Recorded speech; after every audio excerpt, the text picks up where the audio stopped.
You wake up one morning. Everything seems ordinary. But inside, something stirs. A vague, unexplainable urge. As if you're at the end of an invisible chain. Life pulls you in a certain direction. But is that direction truly yours? The life you've been given, is it really yours? Or are you just an actor in a script written long ago? Is what they call fate just a lie? And is free will merely a comforting illusion? Today, we take a step back. We look at ourselves, our choices, our destiny, and perhaps, for the first time, we ask, who am I? And is this life truly mine? According to Nietzsche, the real issue is more than just living a life. He says the true question is, do you dare to write that life yourself? That restless impulse inside you. Nietzsche called it will to power. It's a primal force, flickering deep within every human being. A desire that pushes you beyond your limits, urging you to become more. It's the voice inside that whispers, go further. In the modern world, this drive often appears in strange forms. On social media, we all showcase polished versions of our lives. We present digital selves for the approval of others, chasing likes, followers, influence. In that pursuit, without realizing it, we enter a digital power game. Nietzsche might see this as another face of the will to power, but pause for a moment and ask yourself, despite all the posts, all the displays, does the emptiness inside ever truly go away? If Nietzsche were here, he'd question the sincerity of this pursuit. Is real power measured by others' approval, or by your ability to surpass yourself? Modern individuals are conditioned to believe they are free. We make choices, create profiles, share content, as if everything we do comes from our own will. But perhaps the invisible chains have never been tighter. As Korean philosopher Byung-Chul Han explains, the age of information has led us into a cycle of voluntary exposure. We reveal ourselves in pursuit of visibility, and we call it freedom. But maybe it's just a beautifully designed illusion. We become part of a system that demands to be seen. We think we act on our own desires, but in truth, we walk a path shaped by algorithms and social pressure. If a puppet enjoys the strings, is it truly free? So where does fate fit into all of this? How much of our direction in life is truly chosen? And how much is just a path that was laid out for us? Even when the modern world offers us endless choices, most people end up living remarkably similar lives, chasing similar goals, repeating the same scripts, as if an unseen story had already cast all the roles. This is where Nietzsche's concept of amor fati enters. To love your fate. It sounds like passive surrender, but it's not. Amor fati means to welcome everything that happens to you with a conscious yes. Not to drag yourself through life, but to embrace it fully. To draw meaning even from what wounds you. Nietzsche once said, "I am a man without regrets." He expressed gratitude even for his pain and mistakes, because all of it, every joy, every scar, was part of his story. Such an attitude defies the victim mindset of modern individuals. Instead of asking, "Why me?" it asks, "Since it happened, what can I learn from it?" If fate deals you a set of cards, then play them with as much mastery as you can, and in the end, become the one who loves their own fate. What a paradox. In an era that celebrates freedom more than ever, people feel lonelier than ever. We are constantly connected. Messages, notifications, endless digital crowds. Yet inside, a deep emptiness lingers. The more visible we become on social media, the more invisible we feel to ourselves. That loneliness pushes us to share again, to show ourselves to the world one more time. We struggle inside a loop. We think visibility will bring happiness, but we only end up imprisoned by a new kind of cage. Every authentic profile still follows the same invisible mold. Every free choice carries the shadow of a trend or a commercial. The result? A strange solitude in the midst of crowds, a deep isolation beneath layers of interaction. Isn't that modern loneliness? Nietzsche knew loneliness well. He spent most of his life apart from society, but for him, solitude was not collapse, it was creation. In Thus Spoke Zarathustra, he writes of a sage who lives alone for years in the mountains, above the clouds, far from the crowd, and only then returns to share his wisdom.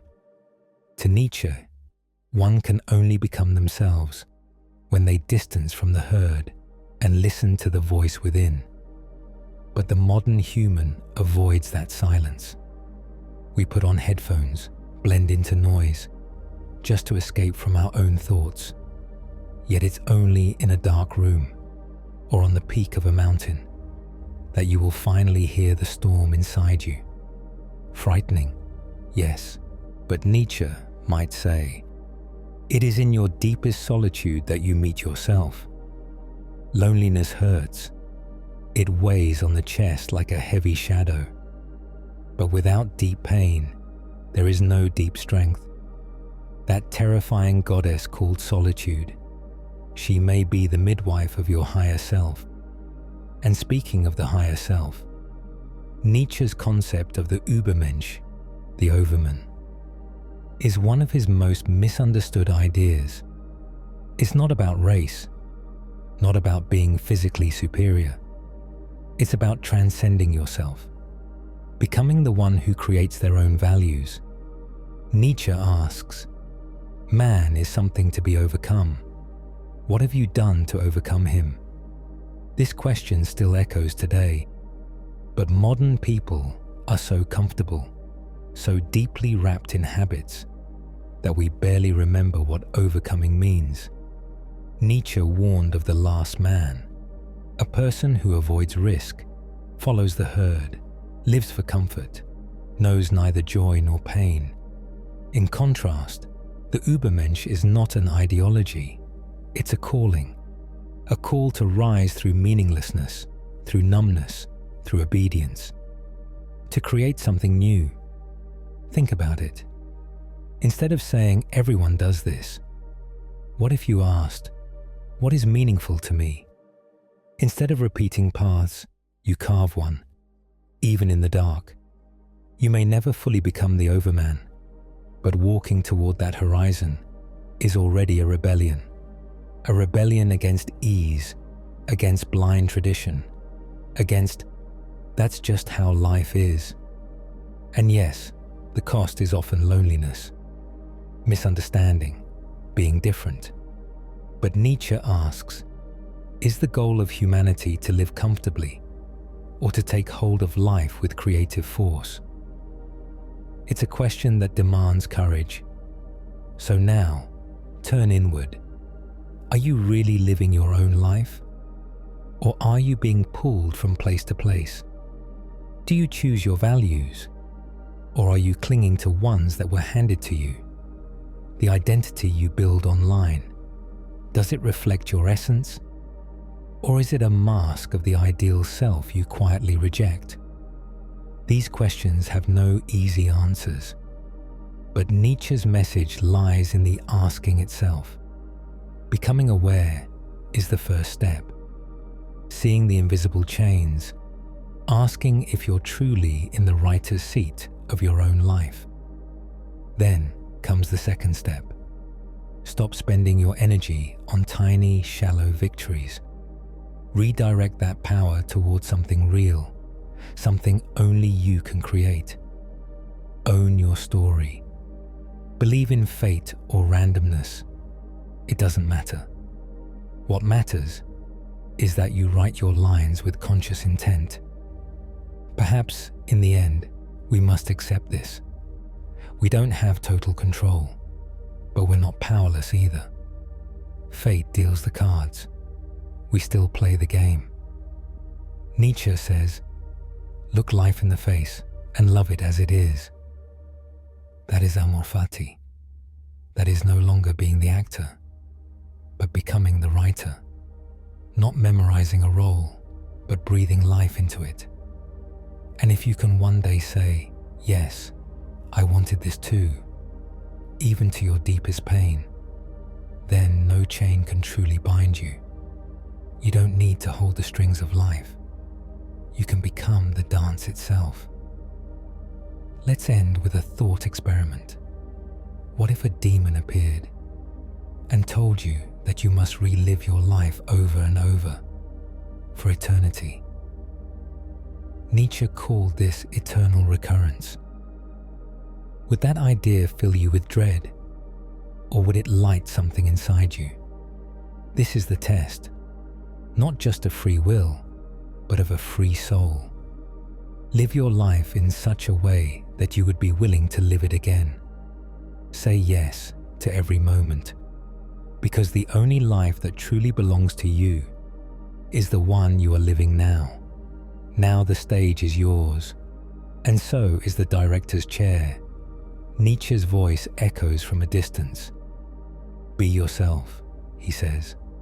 Sing your fate without fear. In the chaos of the modern world, with its fake lights and endless noise, you may have gotten lost. But stop now. Take a deep breath. See the invisible chain. Can you reach for it? Can you loosen the knot?